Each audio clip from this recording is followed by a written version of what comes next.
there are good managers but bad leaders. There are good leaders which are bad managers, and rarely someone who's both a good manager and a good leader. What's the difference?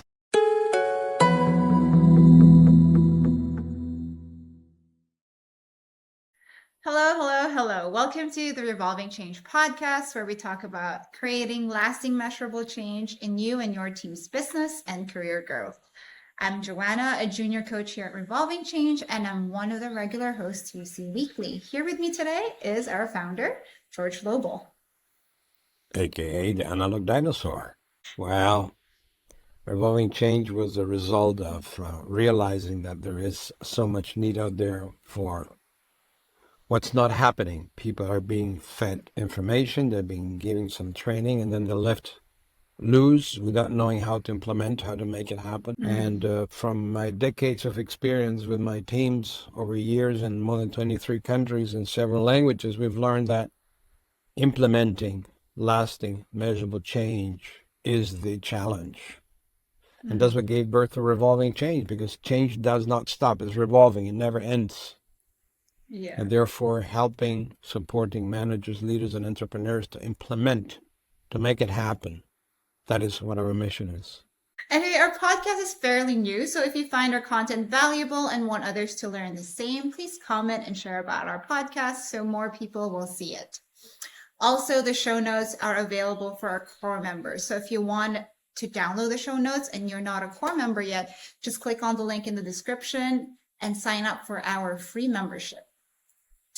So today is another topic that has been discussed over and over again since the beginning of the corporate structure has begun, since the start of the corporate structure and the corporate industrial industry. It is about leadership versus management. So a lot of people actually think that they're both the same, but in reality, there are good managers but bad leaders. There are good leaders which are bad managers, and rarely someone who's both a good manager and a good leader, right? Like you said, you've been 35 years in the industry. What's the difference? I think that the main difference, or the main critical difference, are the people-focused skills.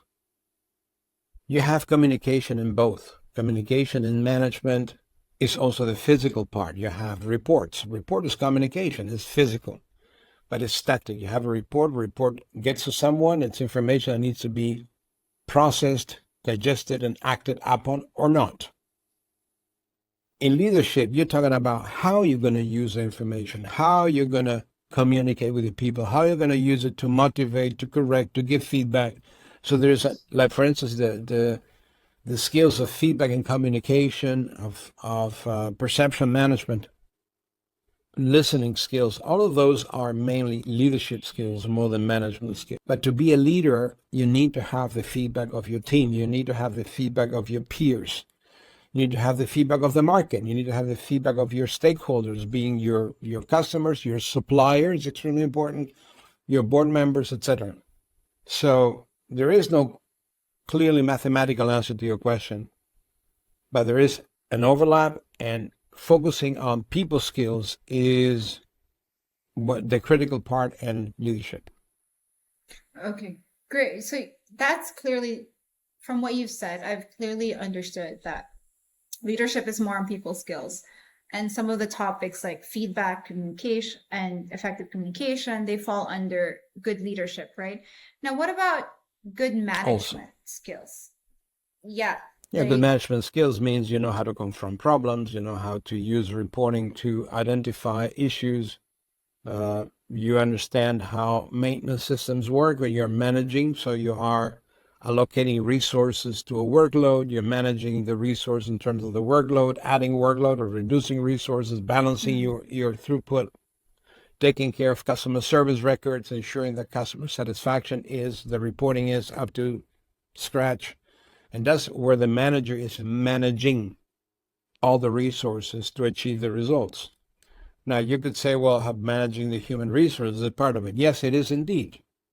But then you have the component of leadership in managing the human resources, how you lead the organization, how you lead, how you inspire your team. You don't have to be an inspiring speaker, an inspiring leader to be a good manager. You can manage your operation, achieve high productivity, low quality issues, high quality results, and yet not be inspiring as a leader. And that's where you have good management and good leadership, when managers and leaders understand their own shortcomings or their own lack of performance in some areas, and find people that bring to the table, to the team, those skills, that knowledge, that leadership. You mentioned something earlier, like you can be a really, really good manager. You have high quality results, high productivity and stuff like that. Yep. However, at the back of my head, how can you achieve high productivity and good results if you're not a good leader? Because in my brain, like, if you need your team to cooperate with you, in my understanding, if you need your team to cooperate with you, if you need your team to be able to be on the same page, like you're all working towards the same goal and moving in the same, like you guys are taking all the same strides, how can you be only a good manager and achieve high results without good aspects of leadership? That was something that was not equating to me. And with what you said earlier, that you can be a good manager and not a good leader and still achieve high performing results. Well, there are a number of aspects to your question. One of them is the longevity of the results, how consistent, how long you're going to achieve results. And the question is that one level, or are you going to bring the corporation, the level of performance, to new higher levels of accomplishment? And for that, you're going to need leadership skills. So you can maintain the status quo, achieve your results. You can have a collection of a whole team of technocrats and managers that know how to use these tools and push the company in that direction and achieve those results. Will you be a leader in the market as a company? Will you lead competition? Will you be attracting the highest level of skills and managerial capability to join your company? Will you attract the right people? Will you attract loyalty in customers, generate that loyalty you want long term? Well, for that, you need leadership skills. You need to be able to convey that message and the vision, not only to your team, not only to your stakeholders, but to all your stakeholders, your customers, your suppliers. I keep mentioning suppliers because that's a key area where many of our clients have learned with our coaching. Revolving Change has shown them that managing suppliers goes even often before managing customers, because if we don't manage suppliers well and treat them as good as we treat customers, we're going to fail, because we're not going to have the delivery, the quality, and all the things that need to happen for us to be able to satisfy our customers. So we end up chasing our own tail, that we have problems that we should have solved and anticipated by dealing with our suppliers in a different way.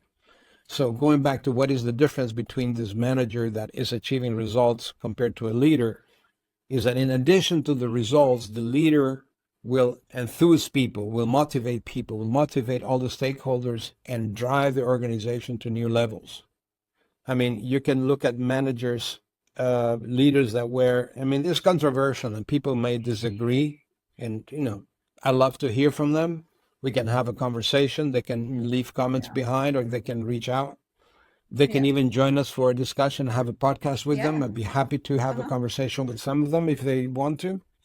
Take the example of Jan Carlson. Jan Carlson was at the time the president of SAS, Scandinavian Airline System, and he inverted the pyramid. There's a very interesting book he wrote long ago. It's long, long, long ago. I have it here. I read it a second time not long ago. Moments of Truth, where he says that the staff in front of the customer is the moment of truth for the client and for the company. So management and leadership in that concept, that doesn't bear any importance. That moment of truth between the staff and the client are what determines the future of a business. And I think it's very revealing and very interesting aspect of how he looks at business. And he was very successful at turning around SAS at the time.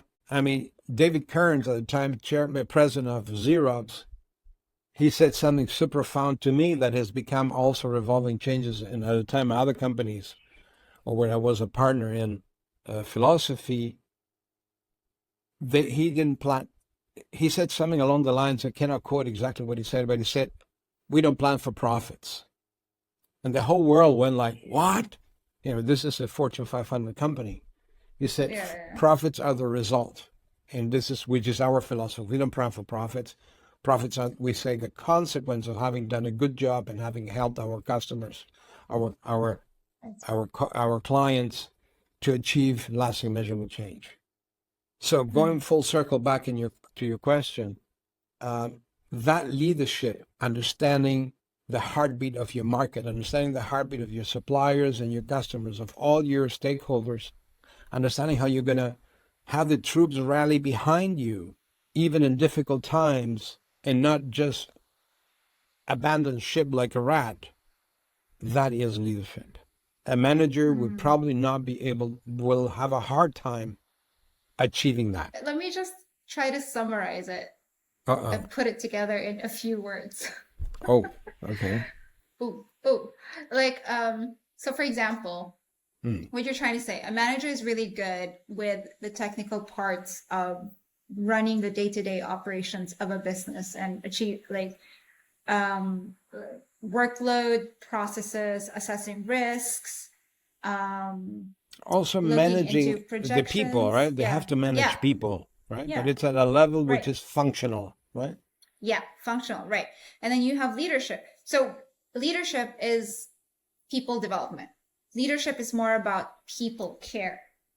Like you bring people to another level. Yeah, yes. You bring people into another level of productivity than they already currently capable of. And well, you motivate them. You don't have to coerce them. You will motivate them. Yes. Yeah. You don't want to have to threaten with termination. Eventually you do if things are not working like they should and you have no other means of salvaging the business and you need to reduce your payroll. You have to do what you have to do. But probably the way it's being done, and this is what things I've experienced over the years, a leader will do it in a different way than a manager will. And that's where you see the difference in the skills of a manager, a good manager, and a good leader.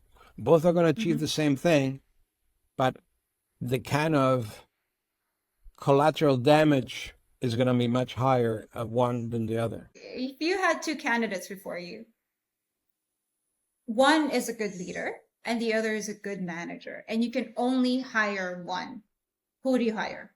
I hire the good leader. Okay. Because the main reason is that it's going to be quicker and easier to teach managerial skills and to find managers that will support the leadership than the other way around. Finding a good manager and teaching leadership skills. Leadership takes more time, has to do with your personality, with your temperament, it has to do with your value set. For instance, a value set doesn't really matter in terms of management of people for your managerial tasks. If you have to drive strategy, you need to ascertain risks and implement procedures. But if you want to enthuse and motivate and really drive your people to higher levels of performance, you need more than just your reporting. You need more than just some technical tools you're going to be using. You need to be inspiring. People need to believe in the message that you have. People need to believe in your vision. You need to share, and they have to adopt your vision. That's why often it happens that when somebody is a great leader and is caught BSing, bullying, then they lose so much of their quality as a leader because their credibility, their value has been hampered. Whereas a manager that will fall into the trap of having maybe misread or misunderstood a reporting, that's a mistake. Happens. You move on to the next thing. It will not affect his performance, will not affect the way people perceive and believe in that manager.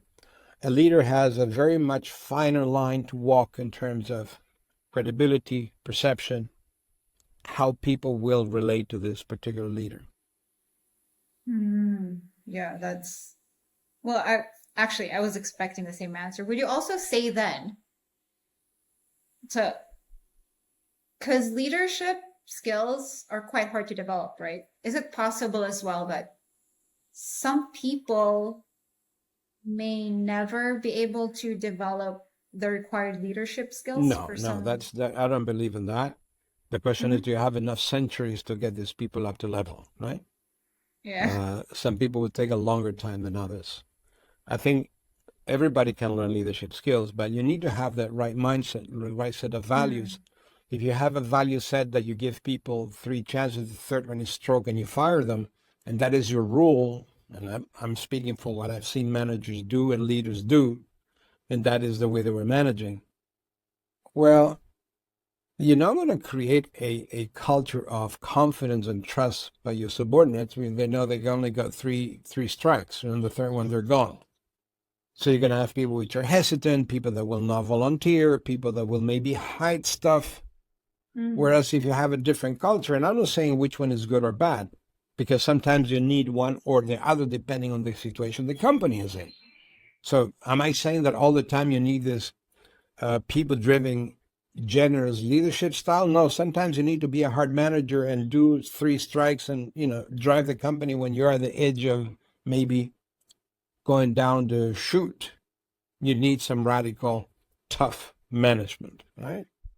Mm. But you also need leadership skills, because even in that tough management, when you're a good leader and you can soften the blows and make the blows more understood and better understood why things are the way they are and how you are doing this in order to get to another place for them to be different, then that's leadership.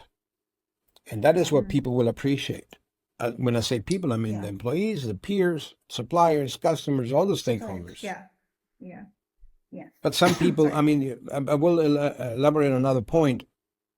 Are managers and leaders born or made? They're made. Ooh. Well, they're made. I mean, when we're born, you can see children, there are some children who have this leadership, right? You can see them, they Mm. lead the rest and they command around. But is it Yeah. leadership or management? Are they managing the teams, or are they really leading? It's a very interesting They're question, probably right? Because you say, managing. oh, they're Yeah. leaders. They're leaders because they're telling everybody else what to do. No. Well, I'm not Mm. sure they're leaders. They're not convincing them, they're telling them. Mm. So here is where the gray starts, the overlap starts splitting, because the manager will necessarily always tell and instruct, but the leader will convince and coach and motivate people to do. Yeah. Speaking of adaptability that you're saying, earlier you said, are they telling people are these kids or people, like, let's just say, are they telling people what to do, or are they inspiring people to make change or to do something? I mean, you need I to just want learn to to add, inspire. You need to learn to inspire. yeah, I don't think that it comes true. innate. Yeah, but there's also sometimes that I realize that, as you say, different people, different personalities, different, Temperaments. different understanding, different temperaments. In my limited experience compared to yours of managing people and leading people, I believe so, that I'm a leader. Uh, it's different strokes for different folks. There are people that are more comfortable with me telling them what to do and they get doing it right away, whereas others, I really need to inspire them to actually make movements and motions and things like that. So I think in that way as well, if you're a man, if you're in a position of authority and a position of responsibility over a number of people, that you should learn as well when to apply management and when to apply leadership, right? That is correct. I'm like, Yeah, you're right. You're right. I mean, you have situations where, let's take an extreme example. You have a major problem with a machine. You're a supervisor on the shop floor. I mean, I started my business on the shop floor with workers and mm, supervisors working around the clock on their shifts. You mm, have a machine that is producing scrap, and you're going to scream, mm, stop. You're going to mm-hmm, go and have a conversation that maybe we should stop producing garbage and then we should. No, you're going to scream, stop, and stop the machine. So it's a one-way communication. That's one example of one-way communication when you need it. mm-hmm. And you will not You will not inspire, you will instruct. Stop. Or in a situation of danger, right? Yeah, You're not for going to sure. go and have Yeah. an inspiring conversation. If you continue walking like you're walking there another 5 meters, you're going to fall down the hole and you're going to break your neck.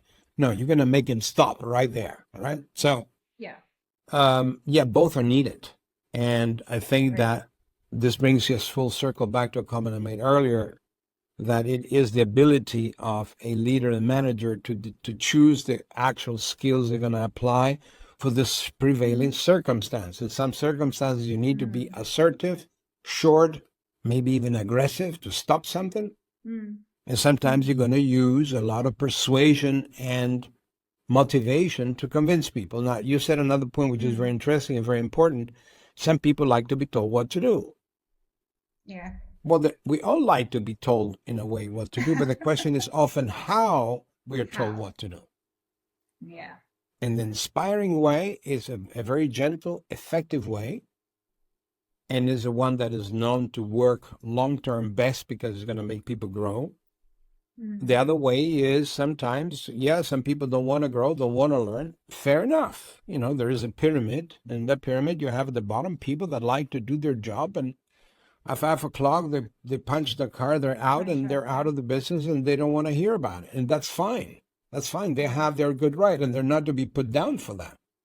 But you, Yes. as a Yeah. leader and manager, will gauge which are the people that want you to help them grow, and Mm-hmm. which are the ones that don't want to grow. They're happy doing what they're doing. And there's room for everybody. But the manager Mm-hmm. leaders that have the skill and adaptability will adjust also the way they deal with people based on what their requirements and desires and needs are.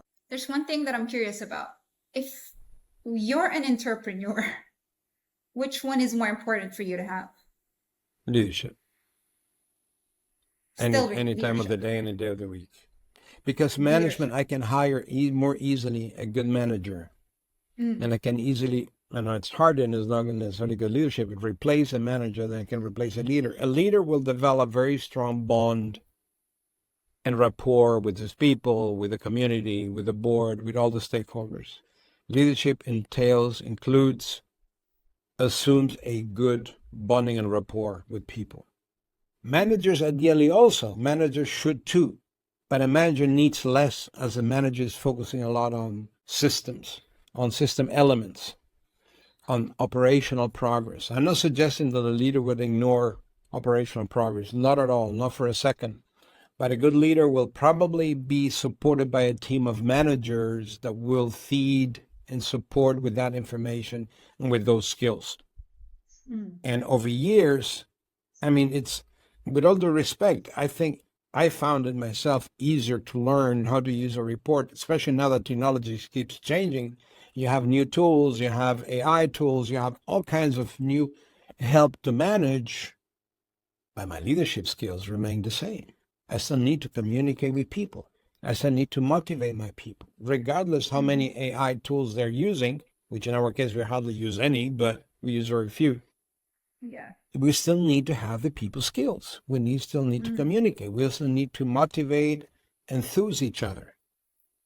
And as a leader, I need to also see the feedback from my people that my guidance, my visions are echoed by approval, are echoed with excitement, are echoed with sharing that belief.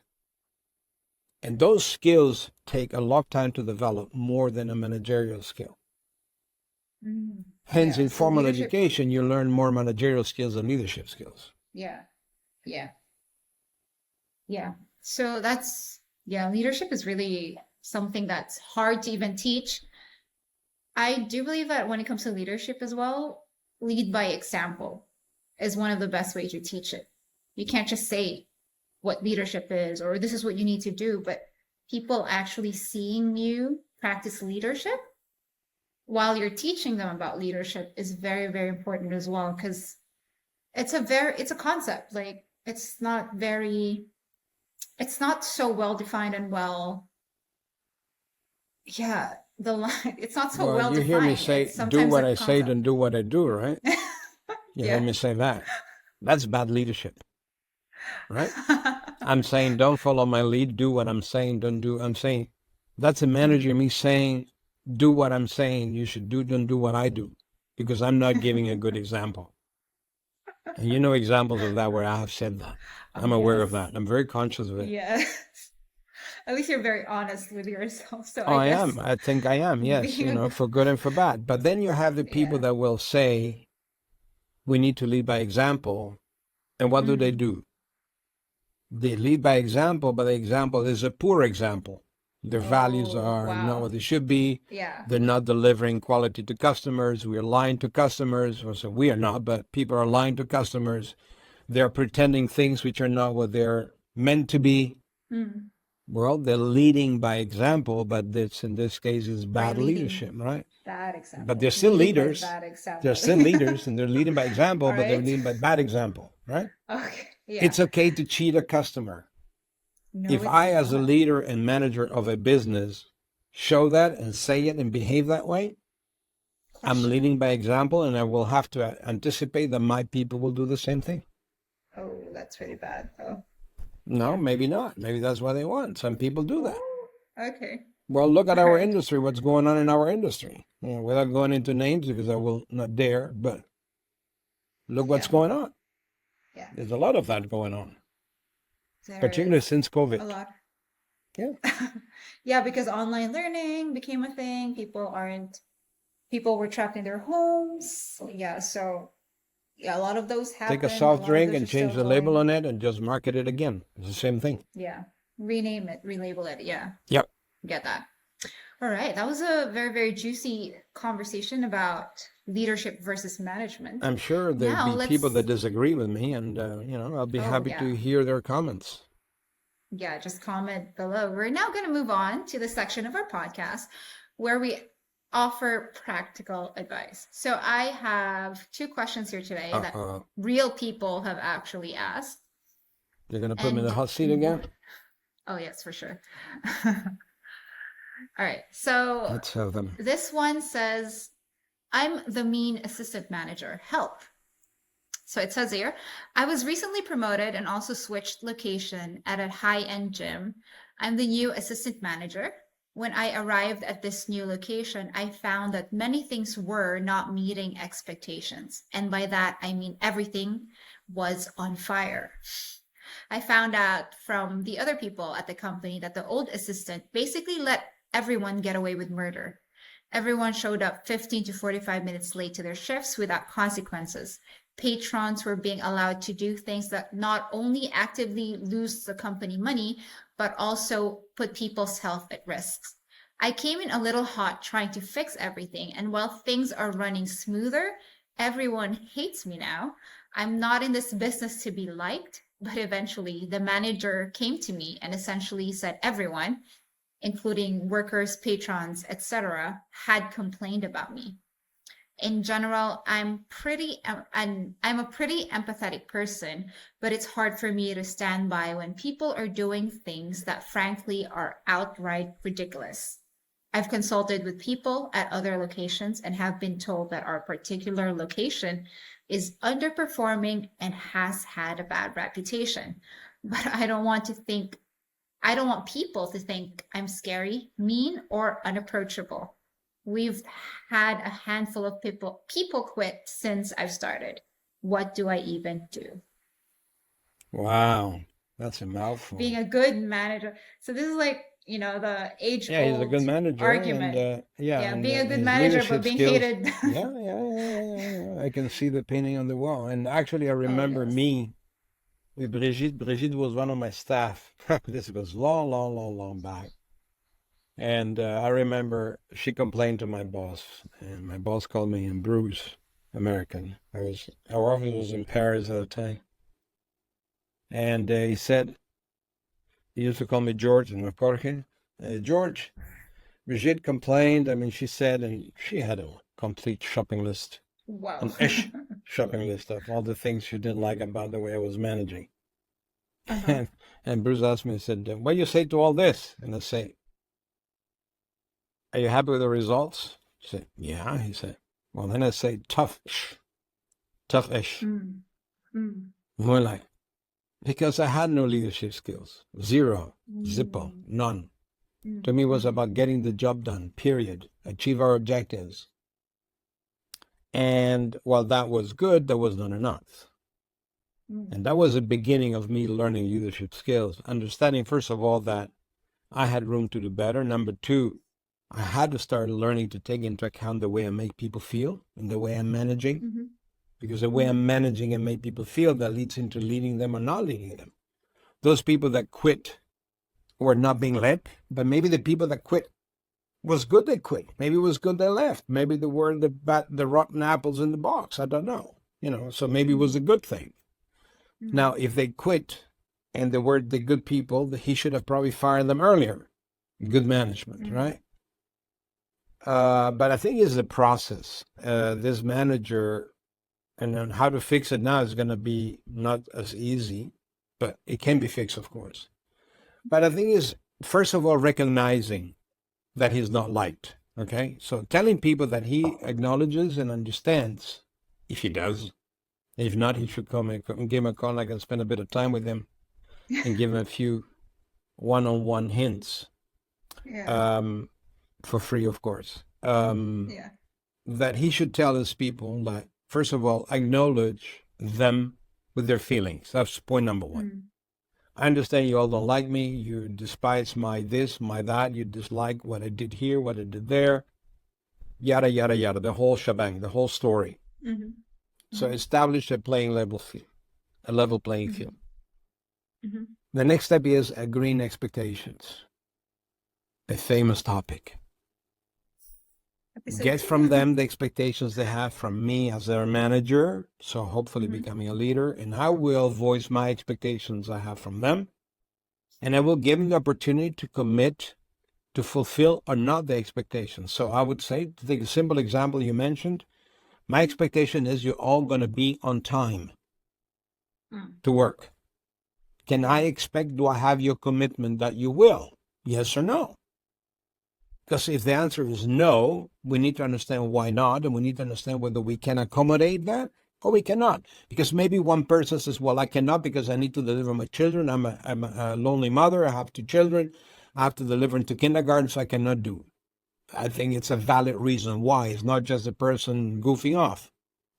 Are we as a company and I as a leader in the position to find an accommodating conditions for this person to be able to come to work a bit later than everybody else because of that situation?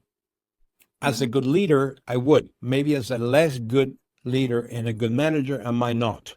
So no, everybody the same, so you're terminated. My take would be, take one case at a time individually and find solutions for each situation. And those that don't have an excuse and commit, the next step is, what are the predictable consequences? And predictable consequence for not showing up, for showing up late, for not showing up late without advising. Agree and let people know what the predictable consequences are going to be, and get commitment that they understand that those are going to be the predictable consequences. All of a sudden, the uncertainty disappears. And I think that's one of the key problems new managers have by not having set up expectations up front and having mutual commitment on expectation fulfillment, that there is this uncertainty. And uncertainty is poison. People get really upset, scared, disoriented in uncertainty. So you create certainty in all levels. Here's what we expect. Here's what you expect. We have both agreed to meet expectations, or where we're not going to meet expectations, cross them off, but we agree. And then the predictable consequence, what happens when we deviate? This is a very simple rudimentary approach that I'm suggesting, but that would be a way to start creating an environment where people start feeling certain about what's expected of them, what they can expect from their manager/leader, and what the consequences are. And some people will going to say, well, what are the consequences if you don't fulfill your expectations? You say, well, then you go to my boss and tell him, because I will tell my boss what our agreements are. And you can hold my feet to the fire if I'm not fulfilling my expectations. It's your good right. And I would appreciate you give me feedback if I'm slipping, because I'm human and I make mistakes. And if I have slipped, I would appreciate it. So you want to learn, teach, share, how to solicit, how to give, how to request, and receive feedback. And this brings in all the skills that Revolving Change we're teaching our managers, leaders, and entrepreneurs, because all the skills are interconnected. They all depend on each other. A skill in isolation will not help you. So if you learn feedback, but you don't know how to manage the actual communication and setting expectations, then the feedback will not be good enough. If you know how to set and manage expectations, but you don't know how to communicate, how to be a good listener, and how to give feedback, then expectations management alone will not do the job. Okay? So that would be my answer to this manager or manageress. I kind of relate to this question back in my younger years because Your I younger would years, I definitely mean, say, yeah, you're so old, right? Your younger years. I appreciate that. You were early playing with years. dolls or what? I mean, Yeah, oh hello. yeah, sure. Okay. Well, when I first started managing people, I relate to this person a lot because I would categorize myself as a good manager from the beginning. I wasn't a very Hmm. good leader because, like this person says, they came in too hot. You know, like, oh, I want to perform. This is gonna be. I want to organize a team. I'm gonna I'm gonna set this show them. I'm up. gonna show them. Yeah, like, well, not even in the show them. It's more of like a Okay. self-satisfaction that everything's organized. You know what I mean? Yeah. Like Yeah, sure. everyone's on time, performing, Hmm. like meeting metrics and stuff like that. And this person came in too hot, like they said. This person came in too hot was I we need more details how they talk to the people about being late and the patrons, what how they're talking to the patrons. Uh leaves a lot to the imagination, but coming in too hot, I kind of understand what this person is saying. So that's absolutely helpful that you need to first sit down with these people and review with them, like especially the employees of that branch, be like, hey, it's agreed, like this and that. What are your thoughts on this? Or why is it that constantly every day takes you more than you're late to come to work? Well, Like, I is there don't a special totally agree with that. I think situation? it should be more assertive. I Mm-hmm. think it should be like, Mm, okay, here are the guidelines. Here's what we want to accomplish. And I yeah. would look for exceptions, people that disagree with it.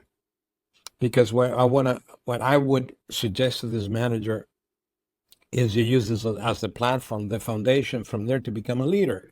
Then Mm, you start selling, you start convincing, you start showing and sharing the vision.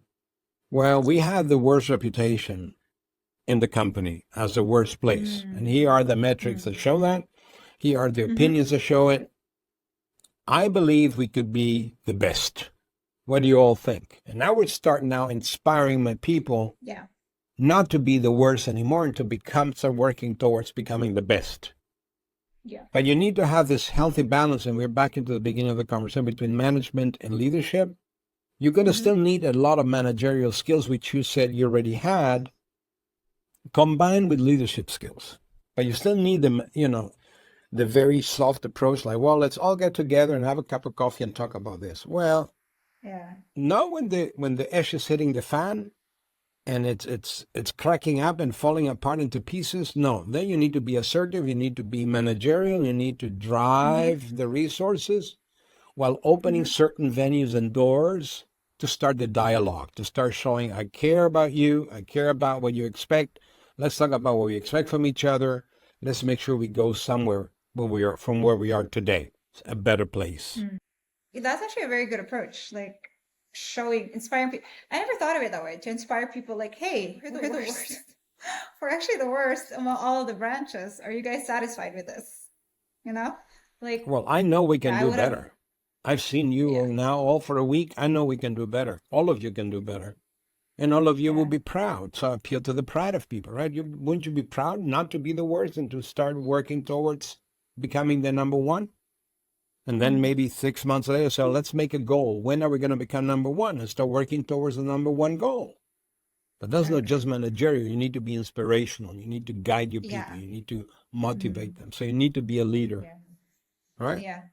So that is So something if that's then, absolutely, again, like we always say in our podcast, if this manager hears our answers and wants more insight, we'll be happy to share.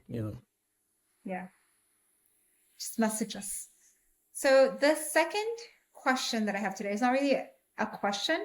It's more of like a theme that I've noticed. A lot of people have been asking this question, and it's something that doesn't get noticed as well. And it goes along the lines of what if you want to be a good manager and a good leader, but the company situation isn't allowing you to. Like the company culture isn't allowing you to. You want to implement changes to like policy changes for the employee and the subordinates that will better their working environment, to inspire them to do more, to allow them to be more productive. However, the company or the employer isn't giving you leeway or giving you the opportunity to do so. What do you do then? Are you still going to be a bad manager or a bad leader? Or because sometimes people leave because of that, right? And then you're labeled as a bad manager or a bad leader because you can't make change happen. What then? What does that person do? I've been there. And I know many clients have been there. There is no easy answer to that because it's very specific to a company, to a culture, or to the lack of a Yeah. culture, Mm-hmm. or to the key components of a culture. When you have a company that, the car rental, you have examples that have been taken over by different owners very regularly in short intervals. That is a killer of culture. Very hard to keep a culture. You cannot blame people for that. Others, you have an abrasive top management at the top board level that is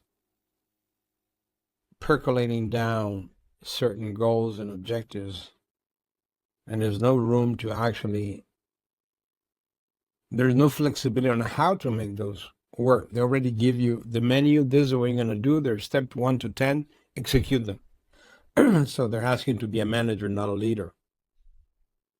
Now, you can still apply leadership skills to motivate your people and sell them whatever it is, but if you don't believe in what you've been given, and you have to motivate people to achieve something you don't believe in, that becomes very, very hard. And personally, I hate saying this, but I think you should look for another employer because you're not going to be happy. Well, I mean, it's like, how should I say this?